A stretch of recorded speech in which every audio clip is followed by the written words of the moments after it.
تو میرا اپنا بھی ارادہ ہوا کہ ایک شوق بھی ہے تو چلو اسی شوق کو بزنس بنا لو. اب بکری کے دودھ میں کیا ہوتا ہے, خالص دودھ اگر آپ بیچو گے نا تو کسی دن دودھ تھوڑا سا گاڑھا آئے گا, کسی دن دودھ تھوڑا سا پتلا آ جائے گا, کسی دن دودھ میں تھوڑی پیاز کی مہک آ رہی ہوگی, آپ نے بکری کو پیاز کھلا دیا اس دن, کسی دن دودھ میں کچھ اور آ رہا ہوگا. لوگ کہیں گے یہ کیا ہے. میں نے گائے پالی تھی نا, بزنس کی نیت سے نہیں پالی تھی, گھر کی گائے تھی, لیکن گھر میں اتنا دودھ تو میں استعمال نہیں کر سکتا تھا, 4-5 کلو گھر میں چلا جاتا, باقی ہم نے کہا چلو محلے والوں کو بیچ دو. بغیر پروفٹ کے بیچ رہا تھا میں, کوئی پروفٹ نہیں رکھے. اس میں شکایتیں آ رہی ہیں, حضرت آج کا دودھ تو بالکل سفید سفید تھا, حضرت آج کا دودھ میں تو پیلا پن بہت آ رہا ہے, حضرت اس دن ہم نے دودھ کو بوائل کیا تو اتنی موٹی ملائی تھی, آج دودھ کو بوائل کیا تو ملائی ہے نہیں. بیٹھ کے وضاحتیں ہی دیتے رہو. بھائی گائے اپنی مرضی سے دودھ دیتی ہے, کمپنی کی مرضی سے دودھ نہیں دیتی. کبھی گرمی زیادہ ہوگی, اس نے کم کھایا ہے, یا کبھی ایسی گھاس کھا لی اس میں فیٹ کم بنا ہے تو کم ملائی ہوگی. کبھی کچھ, کبھی آرگینک چیزیں اسٹیبل نہیں رہتی, ایک جیسی کبھی بھی نہیں رہتی. یہی اس کے خالص ہونے کی علامت ہے. کمپنیاں کیا کرتی ہیں, اب شہد کی کمپنیاں کیا کرتی ہیں, آپ ان کا شہد پوری دنیا میں کہیں سے بھی لے لو, ایک ہی جیسا ٹیسٹ ہوگا اور ایک ہی فارم میں ہوگا. وہ وجہ کیا, وہ میں نہیں کہہ رہا ان میں ملاوٹ کرتے ہیں, وہ میں کسی پہ الزام نہیں لگا رہا, وہ مشینیں چلا کے ان کا پانی سک کر لیتے ہیں شہد میں, تاکہ اس میں جو سیلان ہے, بہاؤ ہے, وہ کم ہو جائے. تو کچھ نہ کچھ کرتے ہیں تاکہ ایک ٹیسٹ کو مینٹین رکھا جا سکے. آرگینک چیزوں کا ٹیسٹ ہمیشہ ایک جیسا بولو نہیں ہوتا. شہد جب بھی اتارو گے نیا ذائقہ ہوگا, کبھی پتلا شہد نکلے گا, کبھی گاڑھا شہد نکلے گا, کبھی تھوڑا وائٹ کلر کا ہوگا, کبھی تھوڑا ڈارک کلر کا ہوگا. اس طرح سے بزنس نہیں ہو سکتا. شہد میں بھی ہمارے ساتھ یہی ہوا, وہ شہد لے کے جا رہا ہے, یہ تھوڑا ڈارک کلر کا آ رہا ہے, مفتی صاحب پچھلے سال تو بڑا لائٹ چمکتا ہوا کلر تھا, اب تھوڑا ڈارک کلر ہے. بس وہی نا, کس درخت پہ ہے, کس موسم میں ہے, کون سے پھول اس نے چوسے ہوئے ہیں, مکھی کا موڈ ایک ایسا تھا, یہ سب چیزیں ڈیپینڈ کرتی ہیں. گائے کا موڈ ہوتا ہے تو دودھ دبا کر دیتی ہے, موڈ نہیں ہوتا تو دودھ کی کوالٹی گرا دیتی ہے وہ. اب گائے کا موقع میں لطیفے سناؤں گا گائے کو بٹھا کے اس کا موڈ صحیح کرنے کے لیے. تو میں نے لوگوں سے بولا بھائی یہ ہماری گائے کا دودھ ہے, میرا کوئی بزنس نہیں ہے, یہ آپ نے لینا ہے لو, ورنہ پتلی گلی سے نکلو, ملاوٹ کوئی نہیں ہو رہی ہے اس میں, آگے دیکھ لو. لیکن لوگوں کو نہیں سمجھ میں آتا بھائی, خالص چیز پبلک کی کھوپڑی میں. دودھ کو پہچانتے ہیں موٹی ملائی سے, موٹی ملائی ہے یہ خالص ہے, حالانکہ جتنی زیادہ بلائی ہوگی وہ دودھ صحت کے لیے اتنا ہی زیادہ نقصان دہ ہے. اس کا مطلب اس میں منرلز نہیں ہے, اس میں فیٹ بہت زیادہ ہے.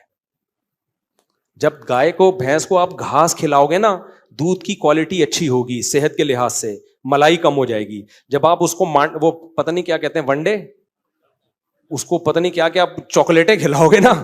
ہمارا ایک دوست ہے, وہ دودھ گائے پالتا بھی ہے اور دودھ بیچتا بھی ہے. وہ گائے کو کیک کھلاتا ہے,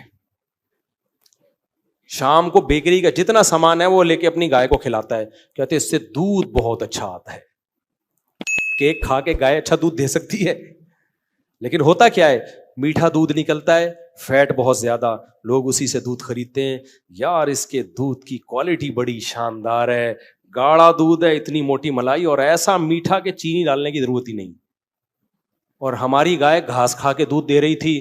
یہ کیا ہے مفتی صاحب, باتیں تو بڑی اچھی کرتے ہیں لیکن مفتی صاحب کی گائے دودھ اچھا نہیں دیتی, کیونکہ گائے کی نیچرل غذا گھاس ہے میرے بھائی. کیک اور چاکلیٹیں نہیں ہے. وہ میٹھا دودھ دے دے گی, ملائی بھی ہوگی, تو وہ خود ہی تھوڑے دنوں میں پھول کے کپا بنے ہوئے ہوگے, گھی کا ڈبا بنے ہوئے ہوگے, دودھ کی کوالٹی تھوڑی رہے گی وہ. تو اس لیے پاکستان میں ہمارا تجربہ یہ ہے, میں نے بھی بزنس کیے ہیں, ایسا تھوڑی بہت سارے بزنس کر کے بیٹھا ہوا ہوں میں. اندازہ ہو گیا یہاں صحیح چیز, یہاں جھوٹ بول کے مال بیچنا آسان ہے, سچ بول کے مال بیچنا مشکل. سچ بول کے شادی کرنا یہاں بہت مشکل ہے. آپ بولو میری اتنی آمدن ہے اور میری پہلے سے ایک بیوی موجود ہے, دوسری بیوی کو میں یہ گھر دوں گا, نہیں ہوگی کبھی بھی شادی. سچ بول کے کام کرو گے یہاں کچھ بھی نہیں ہوتا. تو یہاں سچ کی ویلیو نہیں ہے, کیا کریں, سوسائٹی اس طرح کی. کچھ لوگ ہیں عقل مند ابھی بھی الحمدللہ. تو اس لیے میں آپ کو ترغیب دے رہا ہوں کہ اگر کوئی کاروبار کرنا ہے نا, اس وقت بکری کے دودھ کا بزنس جو ماہرین ہیں وہ کہہ رہے ہیں بہت ٹائٹ چل رہا ہے, تو شاید چل جائے. لیکن وہ لوگ بھی کہتے ہیں کہ کچھ نہ کچھ اس کو مینٹین رکھا. آپ نہ کرو, آپ بولو یار تھوڑا پروفٹ ہوگا لیکن چیز کیا ہوگی, خالص. اچھا جو زیادہ باتیں کر رہا ہوتا ہے نا خالص خالص, اسی سے زیادہ ڈر بھی لگتا ہے مجھے, کیونکہ زبان پہ اعتماد ہی ختم ہو گیا لوگوں کے. ابھی ایک صاحب نے, ایک حکیم تھے, 2 نمبر حکیم, اللہ ان کی مغفرت فرما دے تو زیادہ اچھا ہے. مغفرت مردوں کے لیے کی جاتی ہے نا دعا, تو ویسے تو وہ زندہ ہیں. انہوں نے ہمارے کسی دوست کو کوئی نسخہ دیا, وہ سست رہتے تھے نا, سستی رہتی تھی ان میں. تو کووڈ کرونا کے دنوں میں نہیں, جب یہ چل رہا تھا بڑا, وہ تھوڑے ڈپریشن میں بھی گئے ہوئے تھے, تو ایک حکیم صاحب نے ان کو دوا دے دی. حکیم صاحب نے ان کو بولا کہ یہ اتنی سی چٹکی کھا لیا کرو. تو اب وہ کھاتے تو بڑے فٹ فاٹ ہو جاتے ہیں نا, چل رہے ہیں, پھر رہے ہیں, دوڑ رہے ہیں, بھاگ رہے ہیں. مجھے بھی انہوں نے لا کے وہ دوا دے دی. سب آپ کے بھی بیانات ہوتے ہیں اور اتنا, اور اس دوا کا نام ہی انرجی بوسٹر, ڈبے پہ لکھا ہوا تھا انرجی بوسٹر. میں نے کہا میں نہیں کھاؤں گا بھائی, میں نہیں کھاؤں گا, ہمیں کیا پتا اس میں کیا ہے. یا تو 100% حکیم پہ اعتماد ہو, ورنہ میڈیکل دواؤں میں کم از کم یہ تو پتا ہوتا ہے نا کہ یہ کیا ہے اس کے اندر. اس میں مجھے پتا کیا, میں نے کہتے ہیں نہیں بہت زبردست حکیم ہے وہ 2 نمبر نہیں ہے. میں نے کہا بھائی پاکستان میں کسی پہ اعتماد کرنا بڑا مشکل کام. میں نے کہا ہم اپنی صحتوں کو ایسے برباد نہیں. اس نے کہا نہیں, جتنا بھی سست ہو آدمی, تھکاوٹ ہوتا ہے نا, کچھ لوگ ڈرنک پی لیتے ہیں تو تھکاوٹ دور ہو جائے, کافی پی لیتے ہیں, چائے پی لیتے ہیں, وہ پھر بھی سمجھ میں آتا ہے کہ اس کا پتہ ہے کہ اس کے سائڈ افیکٹ کیا ہیں, فائدے کیا ہیں. میں نے کہا اس کا کیا پتا ہمیں. 2 سال تک نا وہ جب تھکے ہوئے ہوتے, ایک چمچ لیتے گرم پانی کے ساتھ, اور پھر اپنے دفتر جاتے, بھاگتے دوڑتے, جیسے کوئی سٹا لگا کے نہیں چلا جاتا. کہتے بڑی طاقت آتی ہے اس سے. جم جانے سے پہلے بھی کھا رہے ہیں نا, جم جا رہے ہیں, پھر جناب دولے شولے بنا رہے ہیں. کہہ رہے حکیم 1 نمبر ہے. حکیم کہہ رہا ہے اللہ کی قسم کچھ بھی نہیں ہے اس میں, کوئی 2 نمبر ہی نہیں ہے. میں نے ان سے کہا اس کا لیب ٹیسٹ کرواؤ. میرے کہنے پر نا جب بہت زیادہ 2 سال تو انہوں نے کھائی, میں نے بہت زیادہ اصرار کیا نا کہ یار لیب ٹیسٹ کرواؤ. کروایا تو اسٹرائڈ نکلا اس کے اندر. اب انہوں نے حکیم کو جا کے پکڑا, یار تم ہمیں اسٹرائڈ کھلا رہے ہو. کہہ رہے اللہ کی قسم میں نہیں ڈالتا, اصل میں کچھ اجزاء میں دکان سے خریدتا ہوں, شاید وہ ڈال دیتے ہوں. میں نے کہا اس کمبخت سے پوچھو کہ پھر تو اتنا کانفیڈنٹلی کیوں کہہ رہا ہے کہ اس میں کوئی نقصان دہ چیز نہیں ہے.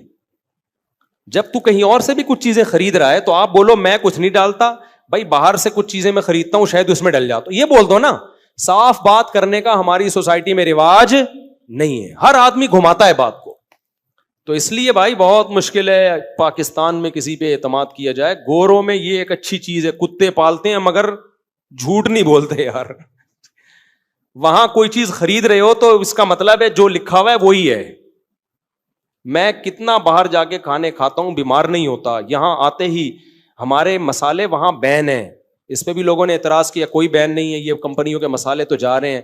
بھائی یہ کمپنیوں کے مسالے جا رہے ہیں وہاں بھی, لیکن یہ والا فارمولا نہیں ہے.